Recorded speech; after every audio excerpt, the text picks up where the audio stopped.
Ladies and gentlemen, welcome into the post-game show presented by Wausau Homes. I'm Andrew Marsh alongside Corey Madden. Corey, a tough loss today for the Saints against the Lindenwood Lions, 6-0.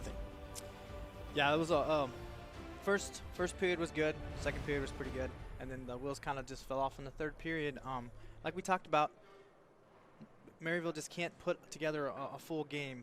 You know, there's some unfortunate penalties, there's some bad bounces, but that's just hockey. You know, they just can't seem to put together a full game, and it's not like it's an easy game by any means. Right. Lindenwood is a legit opponent. Oh, no, they're good. Yeah, so they're good. We found that out this weekend. So it's tough. It was a tough matchup. It definitely was. The past two games have been tough for the Saints, but they head to McKendree on Wednesday, a team that they've already played. They played them on Friday, and they came out with a win. So, hey, you can get back on track and make your record 2-2 before getting things going against Midland.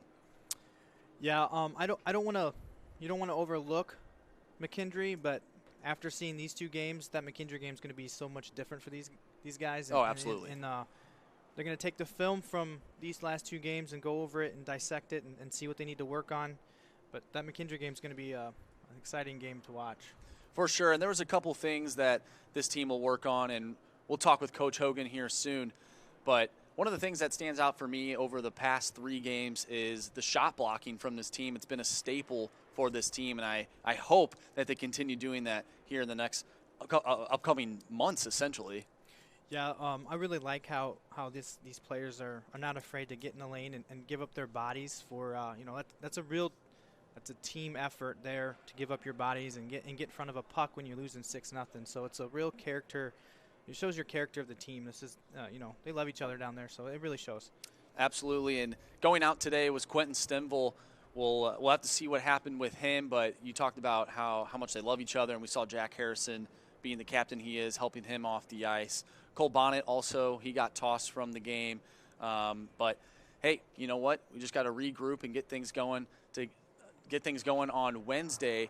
I think, like you said, it'll be a totally different game, and we'll see who is in net. All 3 goaltenders had the opportunity to play this weekend. So, hey, it's up to Coach Hogan to see who's going to be in net for the Saints. Yeah, I would like to see what Ed Coffey could do. He, 50-plus shots yesterday, so I would like to see what he can do in maybe a slower game where he's not getting a shot every other second, it seemed like. Yeah, I mean, you could go with any one of these guys. I thought Boyley played terrific today as well. He made some key saves, but at the same time, Lindenwood's a good team. They know how to put the puck in the back of the net. Massara, on the other hand, he's the only one with a win. He already played against McKendree, so, hey, who really knows? But that'll do it for us. We're going to send it over to Chuck Kraus and Will Starwalt coming up. For myself and Corey, you've been watching Maryville Saints Hockey here on Maryville Saints Hockey Network. Don't go anywhere. Coach, tough loss against Lindenwood. We saw some misconducts, penalties given out there for guys chirping the refs, running their mouths. Did you guys get any type of indication from the refs that was going to be the call for the day? Nope. No? Pretty good. You can always go on that. Nope.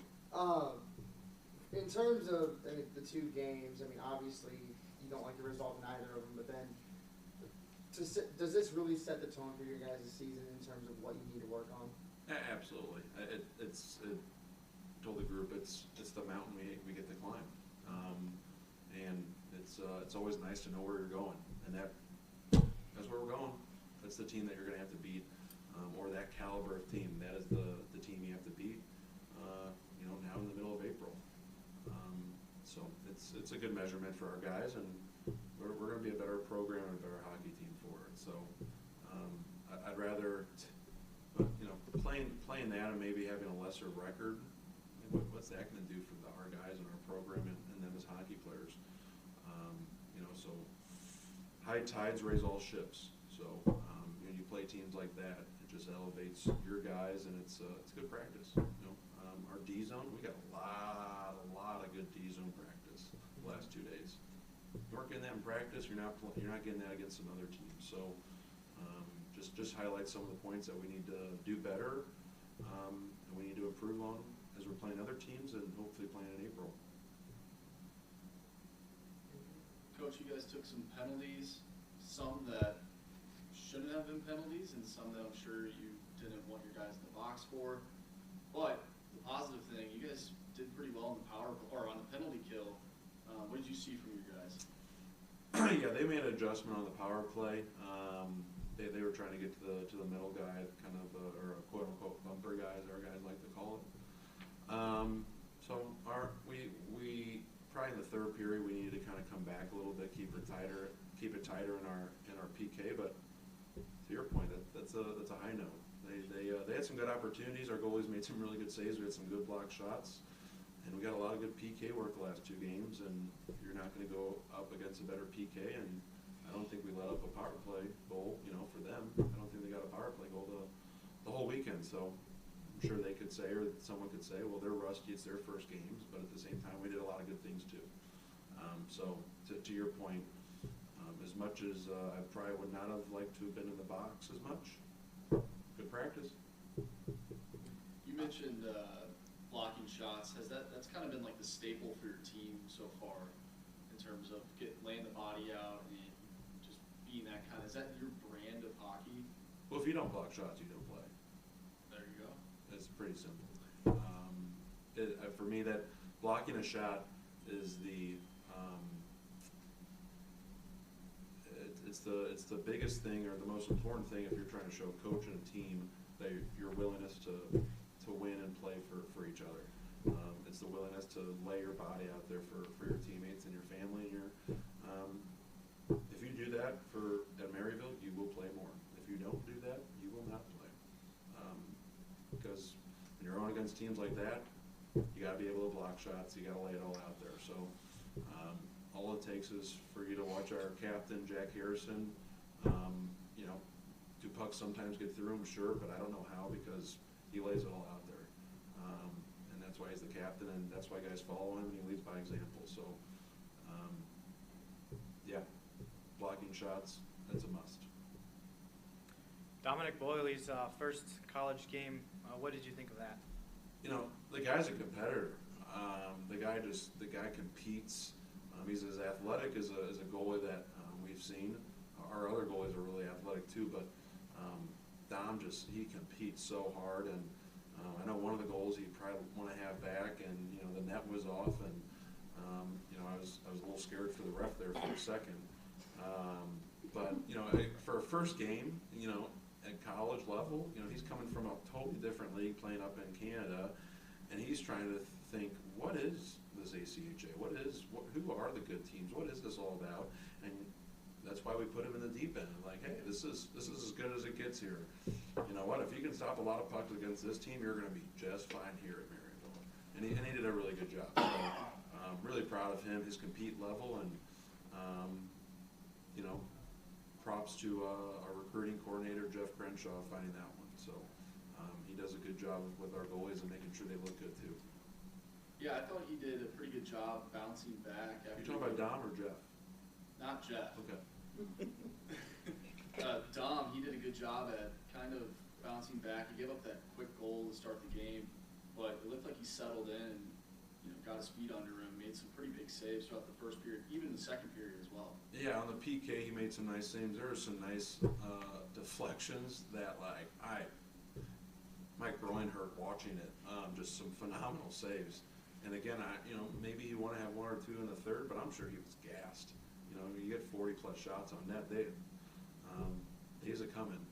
And you also have to think as a goalie, even if they're not getting shots in your zone, you have to be ready at all times. If it's down at the other end, you can kind of lean back, take a drink of water. If it's in zone for 5 minutes and they only get one shot on net, that doesn't matter. They're in the zone 5 minutes, and you have to stay attentive and alert. And you're working harder during that. So it was fun to watch, and I hope he enjoyed getting some game time as a freshman. And again, really really proud of him, and I'm excited to see what he does here at Maryville. Another player that kind of stood out this weekend and had to leave a little early is Cole Bonnet. How important is he on the back end for you? Yeah, he leads by example, and back to the point made earlier. Him, Nate Simpson, some of the guys on the back end, they soak pucks, and that's what you need out of those guys. And So important on the PK. And, Cole Bonnet, I don't know what he did in the offseason. I don't know what he did in the semester, but he's never looked better. And it's we're lucky to have him, and he seems to just get better as the opponents get stronger. And I was proud of the way he played this weekend too. And in terms of the injuries and guys having to leave early, Jared Viggers out, now Quentin Stemfel, and what is the contingency plan once you start to rack up these injuries, especially early on in the year?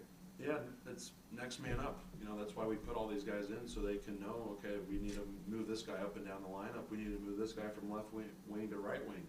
We all got to be ready to go. We all have to be able to pull on that rope, and that's why we wanted to filter in guys this first weekend, because we're going to need everyone.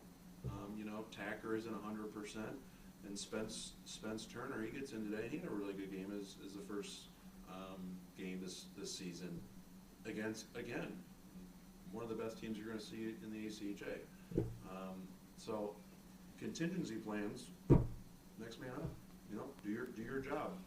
I don't know how long Jared's going to be out for. Hopefully Quentin's back soon.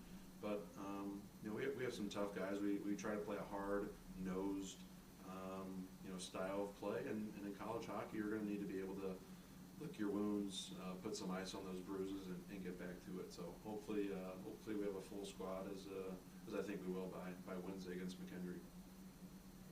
So after these, kind of wrap things up, after these first three games, what are some things that you're looking to take into Wednesday's game against McKendree, and then also a new opponent upcoming in Midland? Yeah, I think it just shows what we need to get to. I think McKendree kind of saying, okay, that's a known opponent. We know how we need to play against them, and then you put this Lindenwood here, and it just kind of shocks the system a little bit.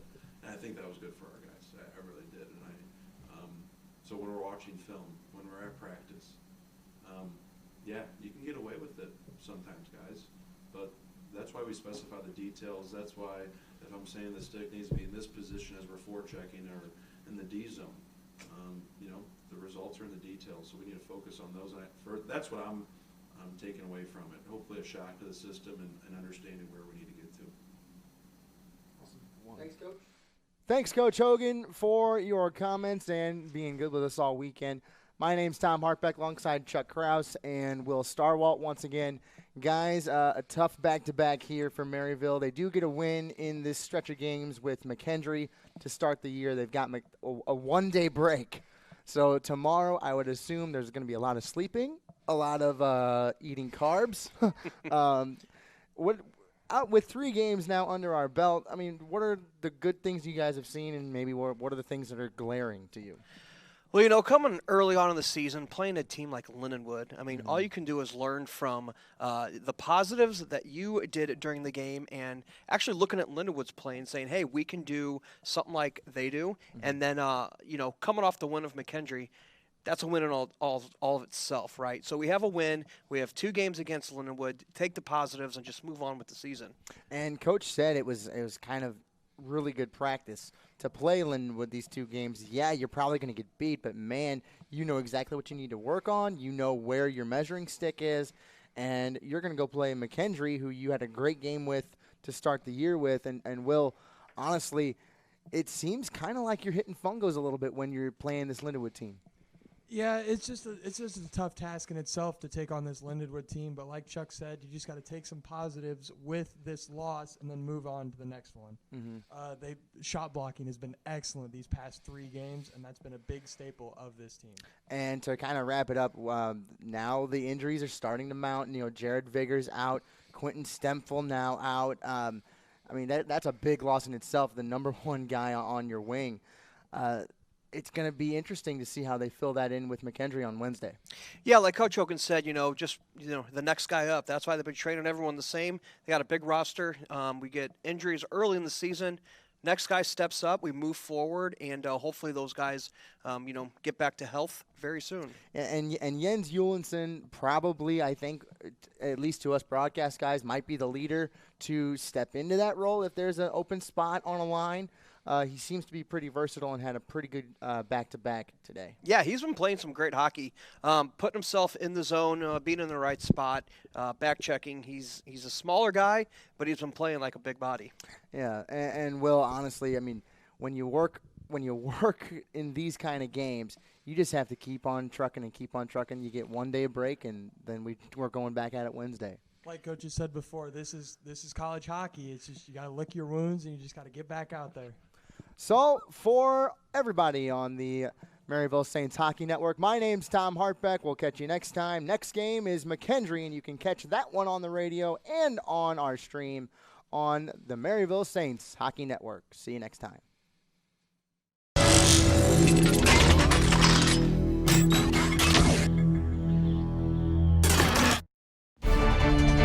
The Maryville Saints Hockey Network thanks you for watching this presentation of the American Collegiate Hockey Association.